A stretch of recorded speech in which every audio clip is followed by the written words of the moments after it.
The engine sat on the workbench like a monument to forgotten wars. 73-year-old Walter Harrison had seen thousands of engines in his 5 decades as a mechanic, but this one stopped him cold. The Go Devil L-134 flathead 4-cylinder from a World War II-era Willys MB Jeep wasn't remarkable in itself. He had restored dozens of them over the years. What made his hands tremble as he wiped away decades of grime was the serial number stamped into the engine block, followed by a prefix he had never encountered in all his years working with military vehicles. Walter had purchased the engine 3 days earlier at an estate sale in rural Pennsylvania, part of a lot that included rusted tools and forgotten automotive parts from a deceased collector's barn. The price had been reasonable, and he had planned a straightforward restoration to sell to one of the many Jeep enthusiasts who regularly contacted him. But now, standing in his cluttered garage in the fading afternoon light of October, he found himself staring at something that shouldn't exist according to every military vehicle registry he had ever consulted. The prefix before the serial number read XK9, followed by numbers that placed its manufacture sometime in 1943. Walter had restored military vehicles since his own service in Vietnam, and he knew the standard military nomenclature systems intimately. The X designation typically indicated experimental or prototype equipment, but the numbering system didn't align with any known experimental Jeep programs from that era. More troubling was the manufacturing stamp that should have indicated which of the 3 primary contractors, Willys Overland, Ford, or American Bantam, had built the engine. Instead, there was only a small, barely legible stamp that read RMFD 07-43, which matched no known military facility designation. But before diving deeper into this mystery, we need to pause for just a moment. If you're finding this story as fascinating as Walter found that mysterious engine, we're incredibly close to reaching 6,000 subscribers, and your support means everything to this channel. Hit that subscribe button and consider clicking the Super Gracias to help us continue bringing you these incredible untold stories. And speaking of stories, where in the world are you watching this from right now? Drop a comment and let us know. We love hearing from our community across the globe. Now, let's get back to Walter and the discovery that would consume the next year of his life. Walter's garage had become his sanctuary after his wife Margaret passed away 2 years earlier. The familiar smell of motor oil and metal, the organized chaos of parts and tools accumulated over decades, the satisfaction of bringing dead machinery back to life, these things provided structure to days that otherwise felt empty. His children lived across the country, busy with their own families and careers, and the restoration work gave him purpose beyond the loneliness of his small house on the outskirts of Harrisburg. He photographed the engine block from every angle, capturing the mysterious markings with his phone's camera. The engine itself showed signs of use but wasn't as worn as most 70-year-old military equipment. Someone had clearly maintained it carefully, though modifications had been made that struck Walter as unusual. The carburetor mounting showed signs of having been altered to accommodate a non-standard fuel delivery system, and reinforced mounting brackets suggested the engine had been subjected to stresses beyond normal Jeep operations. That evening, Walter posted photographs to several online forums dedicated to military vehicle restoration. He had been a respected member of these communities for years, known for his meticulous research and his ability to identify obscure military vehicle variants. Within hours, responses began flooding in, but rather than providing answers, they only deepened the mystery. Senior collectors and military historians who specialized in World War II vehicles expressed bewilderment.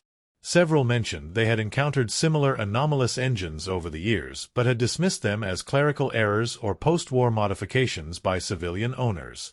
One message stood out from a collector in Oregon named Robert Chen, who claimed to have purchased a complete Jeep 15 years earlier with similar non-standard markings.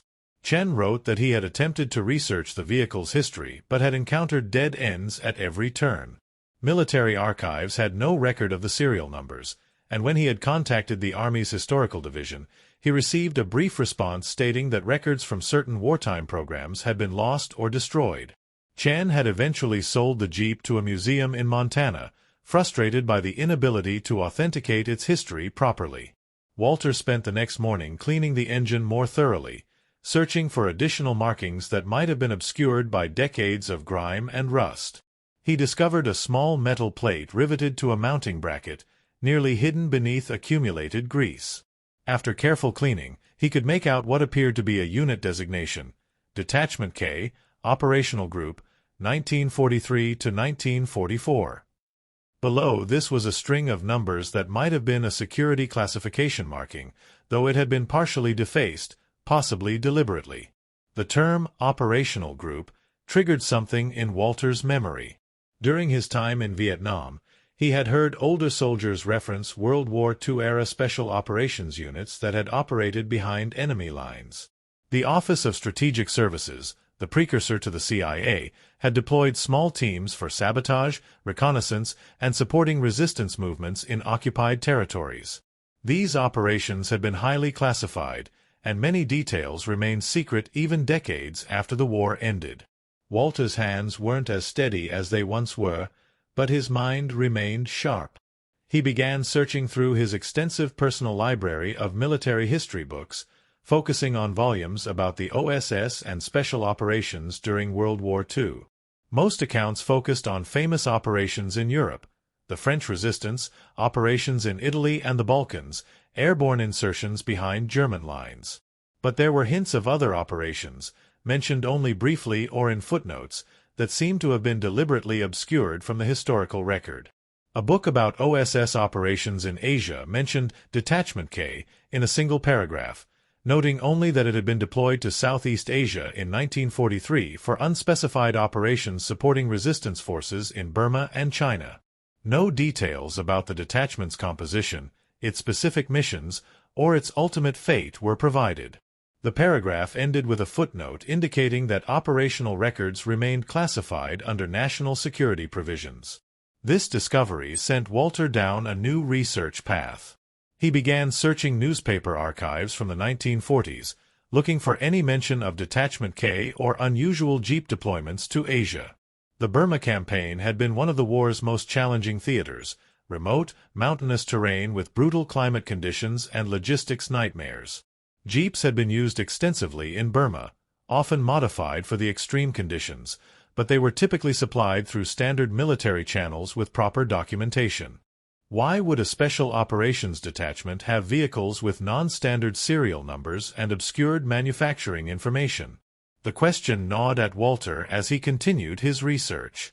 Perhaps the vehicles had been part of covert supply operations, deliberately stripped of normal identification to maintain operational security.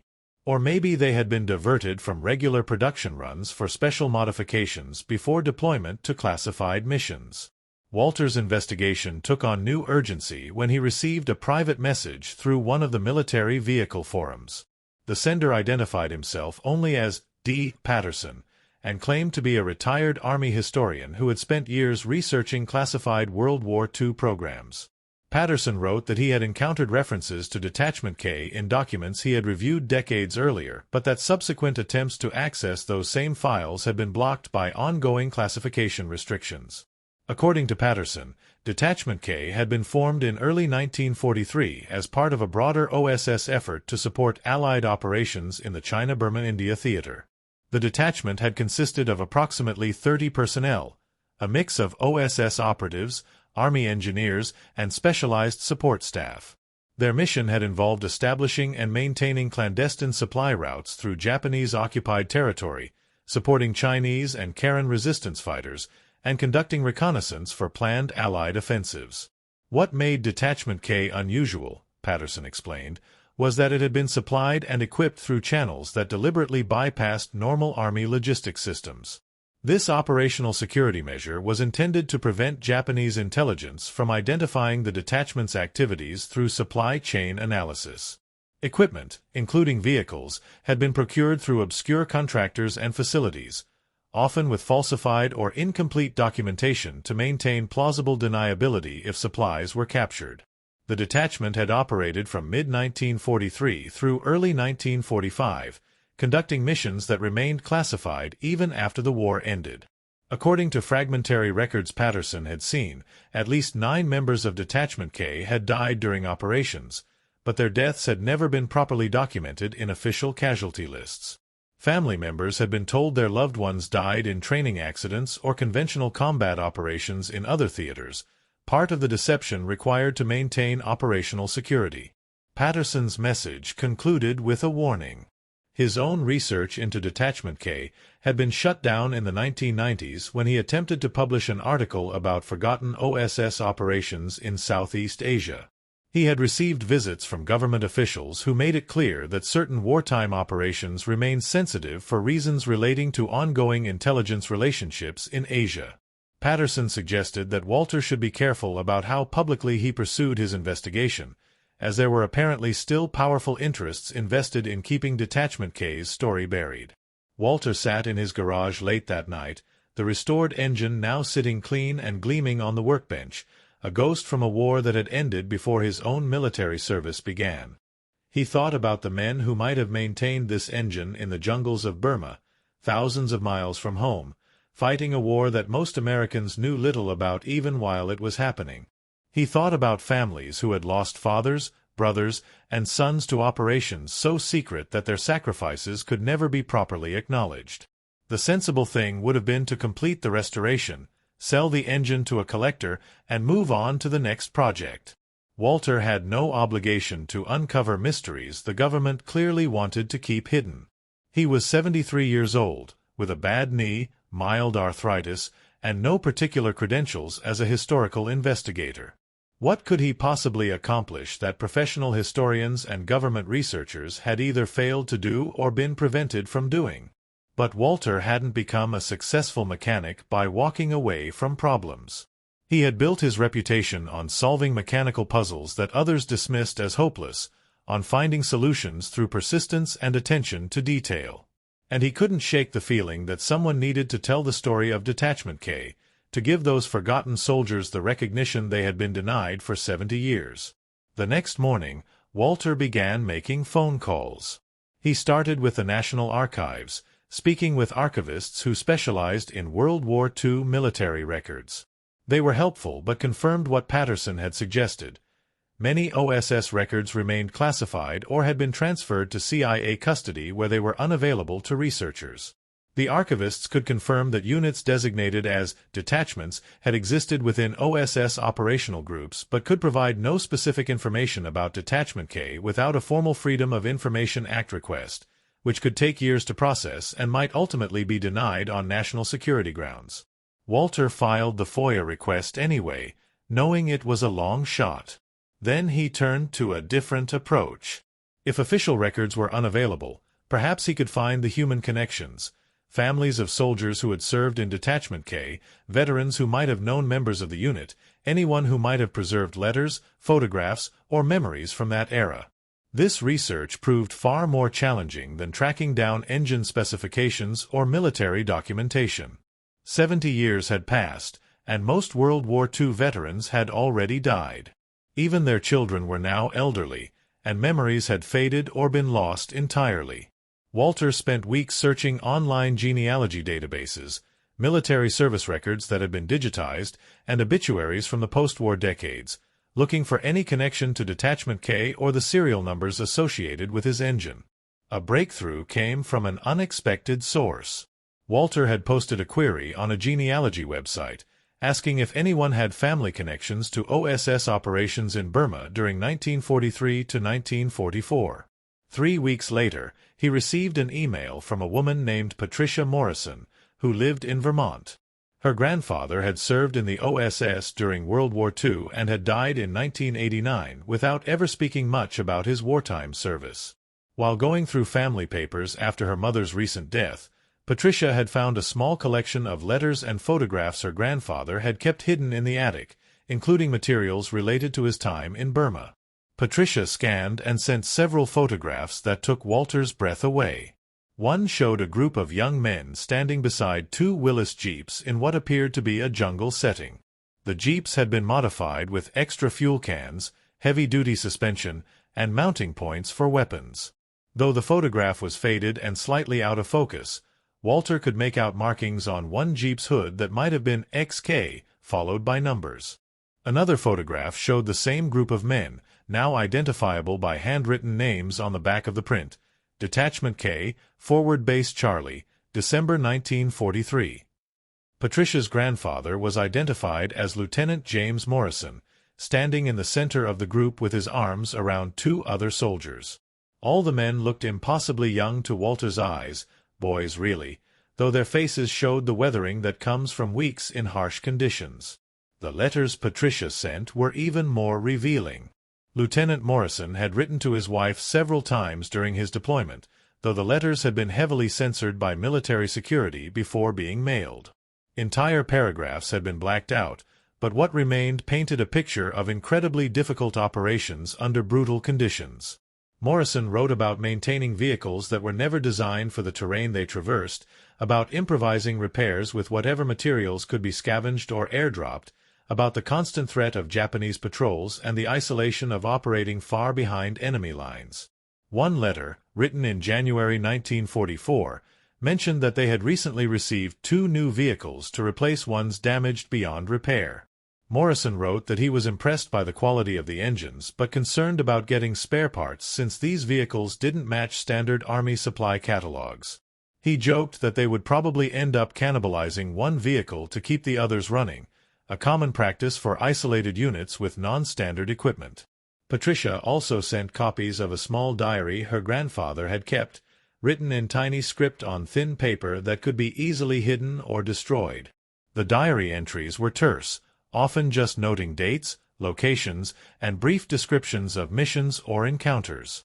But several entries from late 1943 through early 1944 mentioned vehicle problems and critical repair needs. An entry from March 1944 simply stated, "Lost Thompson and Garcia in ambush on supply run. 2 vehicles destroyed. We're down to 4 operational jeeps now." Walter cross-referenced the names with casualty lists from World War II, but found no record of anyone named Thompson or Garcia dying in Burma or China during March 1944. Their deaths, like so much else about Detachment K, had apparently been erased from official history. Through Patricia, Walter was able to contact 2 other families with connections to Detachment K. One was the daughter of a sergeant who had served as the detachment's chief mechanic, a man named Frank Kowalski who had emigrated from Poland in the 1920s and joined the Army shortly before the war. Kowalski had survived Detachment K's operations and returned home to Chicago, where he worked as a factory supervisor until his death in 1972. His daughter remembered him as a quiet man who sometimes woke from nightmares but never explained them. She had found a small metal tag among his effects after he died, a dog tag with a serial number that didn't match his official military records. The other connection came from the nephew of Captain Edward Chen, who had been the detachment's second-in-command and one of the few Chinese-American officers serving with the OSS in Burma. Captain Chen had been born in San Francisco, spoke both Cantonese and Mandarin fluently, and had been recruited specifically for operations requiring cultural knowledge and language skills. According to his nephew, Captain Chen had remained in Asia after the war, working for various American businesses in Hong Kong before dying there in 1963. Family members always suspected he had continued working for U.S. intelligence after leaving the Army, but he never confirmed or denied this speculation. These family connections provided Walter with fragments of a larger story. Detachment K had consisted of about 30 men, including a corps of OSS operatives supplemented by Army specialists, mechanics, radio operators, medics, and weapons experts. They had operated across a vast area of mountainous jungle between Burma, China, and India, establishing supply caches, training local resistance fighters, gathering intelligence on Japanese positions, and occasionally conducting direct action missions to disrupt enemy supply lines. The detachment's operations had been extraordinarily dangerous. They operated hundreds of miles from Allied lines, supplied primarily by airdrops that were irregular and often inaccurate. They dealt with tropical diseases, poisonous wildlife, treacherous terrain, and constant threat of discovery by Japanese forces that would have shown no mercy to captured Special Operations soldiers. Equipment failures could be fatal when extraction or reinforcement was impossible. Walter learned that the jeeps used by Detachment K had been specially modified before deployment. Beyond the obvious additions like extra fuel capacity and weapon mounts, The vehicles had been fitted with quieter exhaust systems for clandestine movement, reinforced cooling systems for operating in extreme heat, and special camouflage treatments that could be refreshed with locally available materials. Most significantly, the engines had been selected from production runs and individually tested to ensure maximum reliability, then specially sealed and marked to identify them as part of the covert supply program. This explained the mysterious markings Walter had found.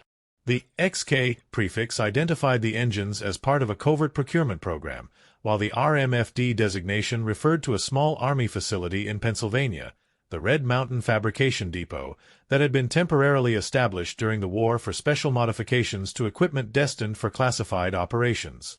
The facility had operated for less than 3 years, closing immediately after the war ended, and its records had been absorbed into larger Army archives where they effectively disappeared. Winter settled over Pennsylvania as Walter's investigation deepened. He worked in his heated garage, the engine sitting like a physical connection to those long-dead soldiers, while he compiled everything he was learning into a detailed chronology.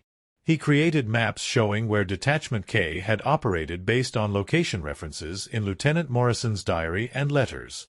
He cross-referenced dates of missions with known historical events in the Burma campaign, finding correlation but never exact matches, evidence of how thoroughly the detachment's operations had been scrubbed from official histories. The more Walter uncovered, the clearer it became that Detachment K's story had been deliberately suppressed not because the operations had been failures but because they had been too successful. The detachment had played a crucial role in operations that the U.S. government apparently wanted forgotten. Several missions appeared to have involved activities that would have been controversial if publicly known, including operations in territories claimed by Allied powers but where American forces weren't officially supposed to be operating. One particular mission stood out in Morrison's diary, a February 1944 operation referred to only as package delivery. The diary entries were even more cryptic than usual, but they indicated that Detachment K had transported something across the border from Burma into China, linking up with Chinese Communist forces rather than the nationalist troops that the U.S. officially supported. The operation had apparently been authorized at high levels but kept secret to avoid political complications with Chiang Kai-shek's government, which was nominally America's ally but deeply suspicious of American contacts with Mao's communist forces. Walter realized this explained why Detachment K's records remained classified 7 decades after the war ended. The operations touched on sensitive issues of U.S.-China relations that remained complicated even in the present day. Acknowledging that American forces had cooperated with Chinese communists during the war might create diplomatic problems or be used as propaganda by various parties in contemporary disputes. But Walter was less interested in the geopolitical implications than in the human story. Through the family connections he had established, he was piecing together the lives of men who had served in Detachment K. Many had been recruited specifically for their unique skills or backgrounds. Chinese Americans, engineers with specialized knowledge, men who had spent time in Asia before the war, soldiers who had demonstrated exceptional resourcefulness and independence. One soldier's story particularly moved Walter. Private First Class Daniel Mackenzie had been a 19-year-old farm kid from Iowa when he was recruited into Detachment K because of his reputation as a mechanical genius who could fix anything with minimal tools.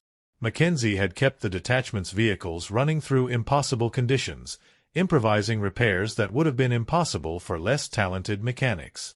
Lieutenant Morrison's letters mentioned Mackenzie several times, always with admiration and affection. Mackenzie had died in April 1944 during what Morrison's diary described only as the ambush. From fragmentary references, Walter pieced together that a supply convoy of 3 jeeps had been caught by a Japanese patrol. 2 soldiers had been killed immediately, including Mackenzie, while the survivors had fought their way out, abandoning the vehicles. Morrison's diary entry for that day simply noted, "Lost Mackenzie today. Best mechanic I've ever known. 20 years old. Couldn't recover his body." Mackenzie's family had been told he died in a training accident in India. His parents received his personal effects, a watch, some letters, a few photographs, but no details about how or where he had actually died. His body was never recovered, officially listed as lost in theater.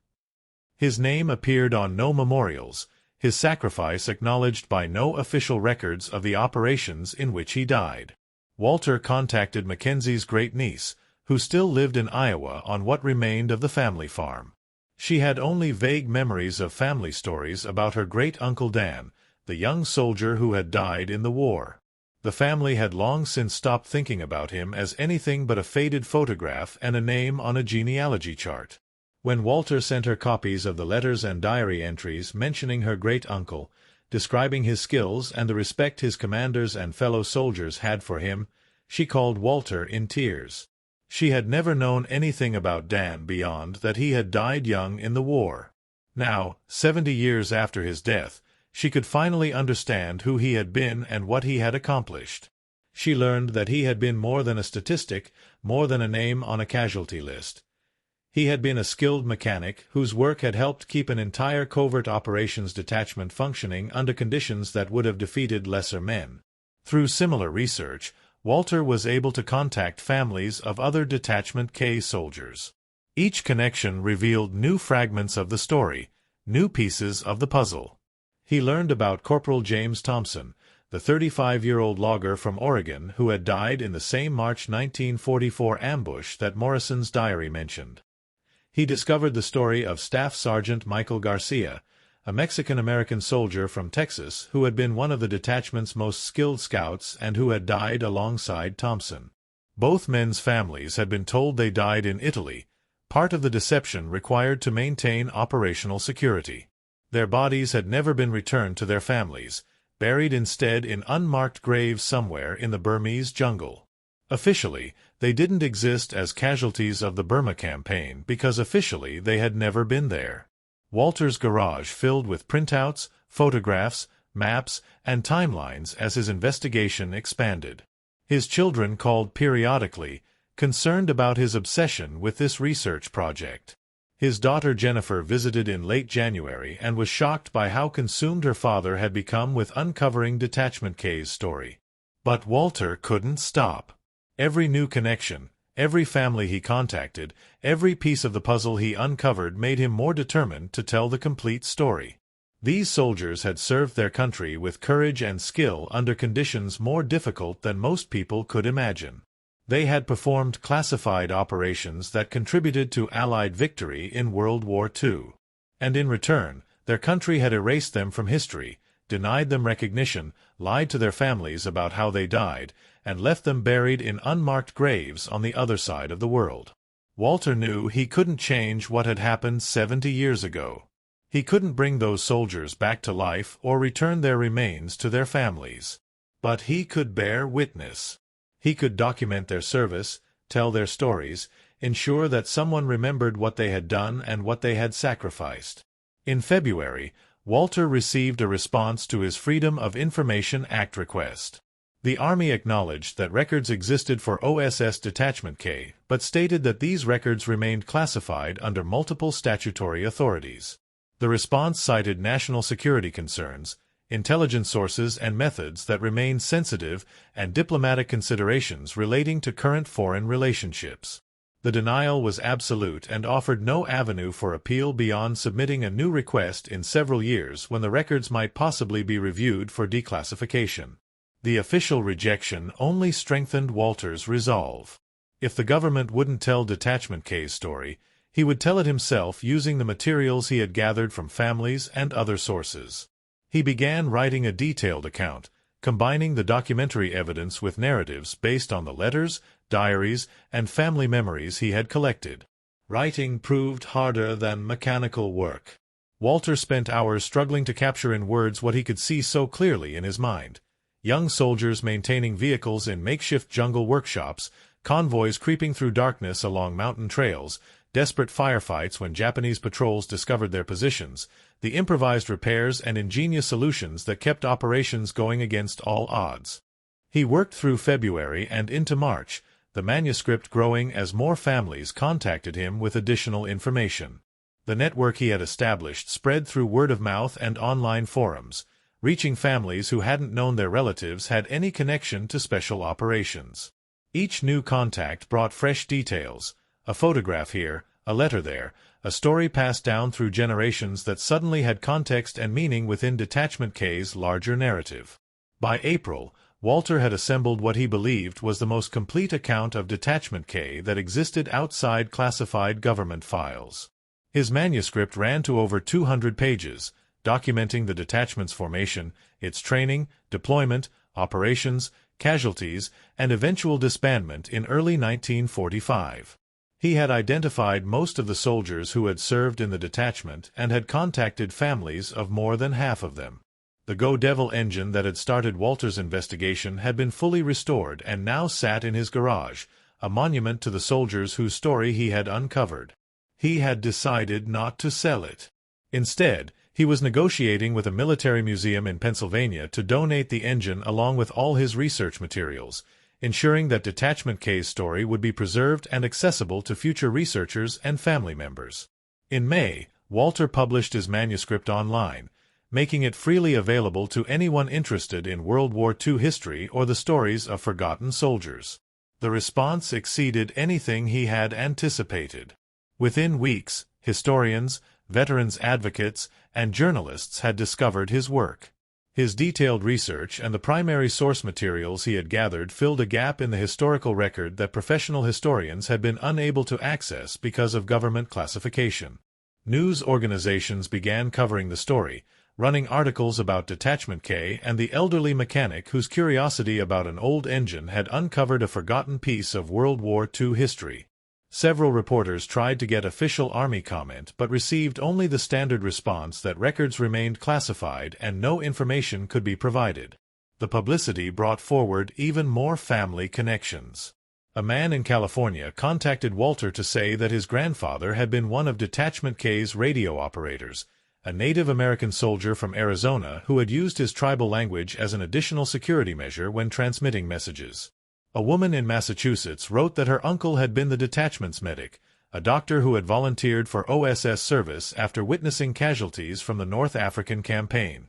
Each new contact enriched the story, adding depth and detail to Walter's understanding of what Detachment K had been and what it had accomplished.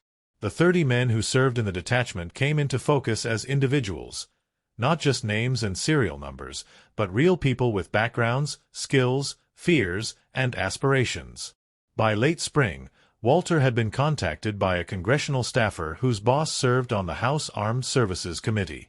The congressman was interested in the classification issues surrounding Detachment K and wanted to know if Walter would be willing to testify at a hearing about the overclassification of historical military records.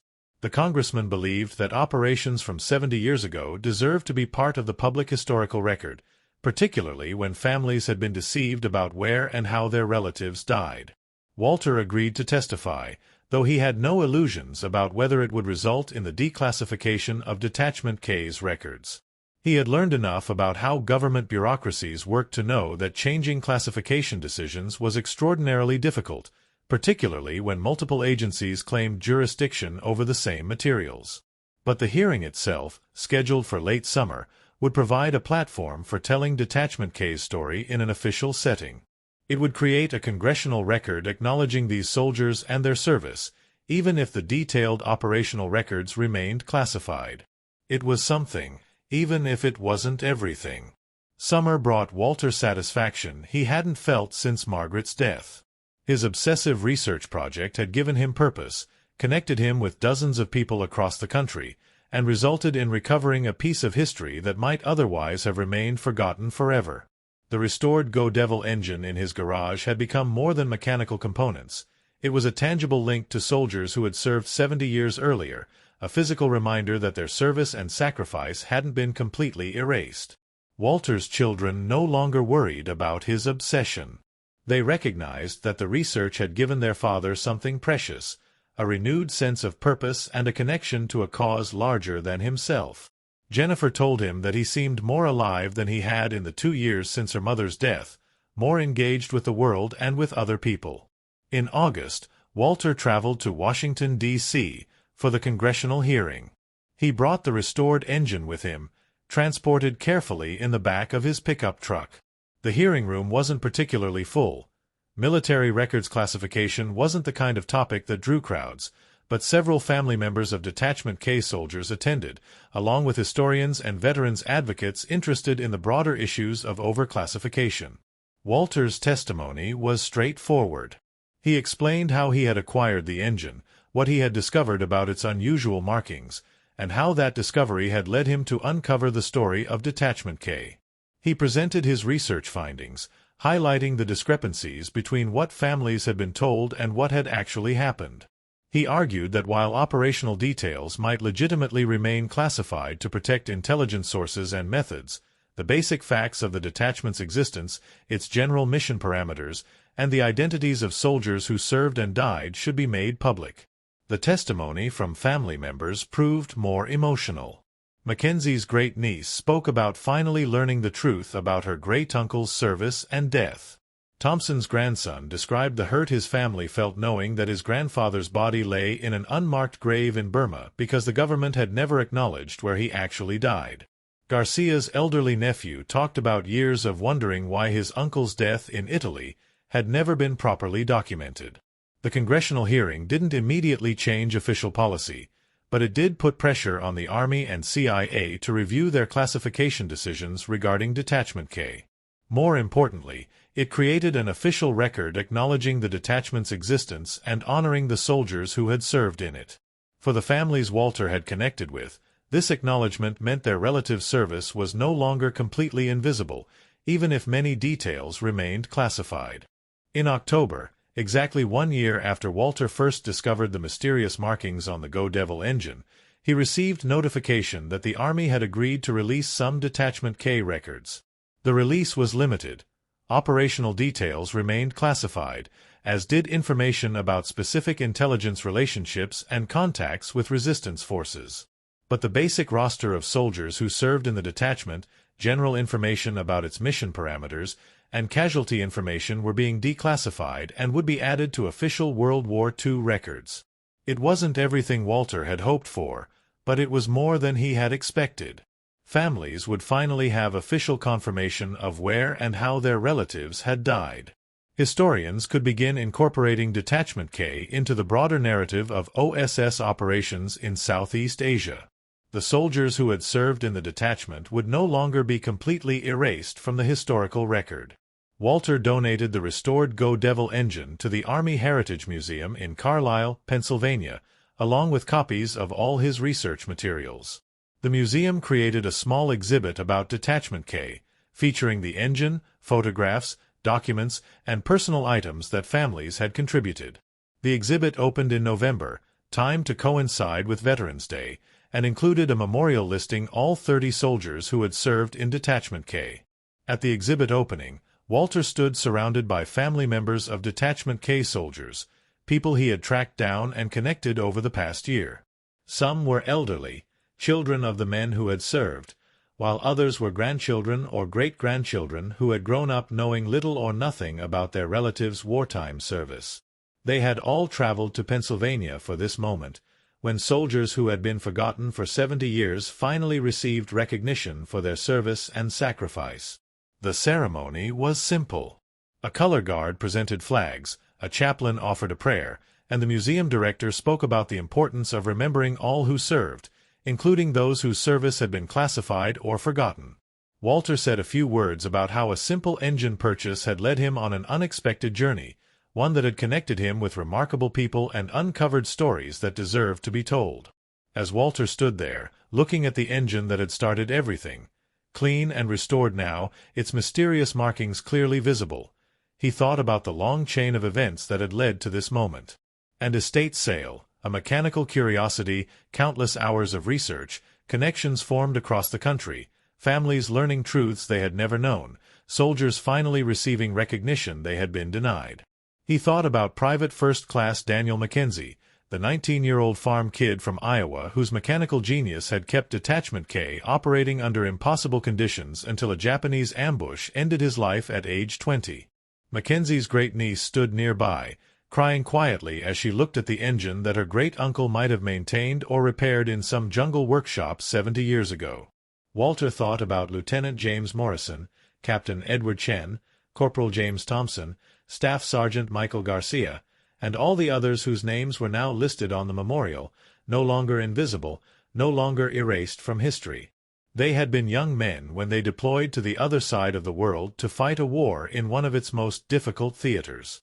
They had endured hardships most people couldn't imagine, performed missions that remained classified 7 decades later, and some had paid the ultimate price far from home. For 70 years, their service had been a secret, their sacrifices unacknowledged, their stories untold. But because of a mysterious engine and an elderly mechanic who couldn't leave a puzzle unsolved, they were finally being remembered. It wasn't full recognition. Many operational details would remain classified possibly forever, but it was something. It was acknowledgement. It was respect. It was memory. As the ceremony concluded and the crowd dispersed, Walter remained standing in front of the exhibit, looking at the Go Devil engine one last time before heading home. Tomorrow he would return to his garage, to the familiar work of restoring old machines and bringing dead metal back to life. But he would never look at a piece of military equipment the same way again, never assume that the history was simple or completely known, never forget that behind every serial number and every marking might be a story waiting to be discovered. The engine sat on its museum stand, clean and preserved, a mechanical monument to forgotten soldiers.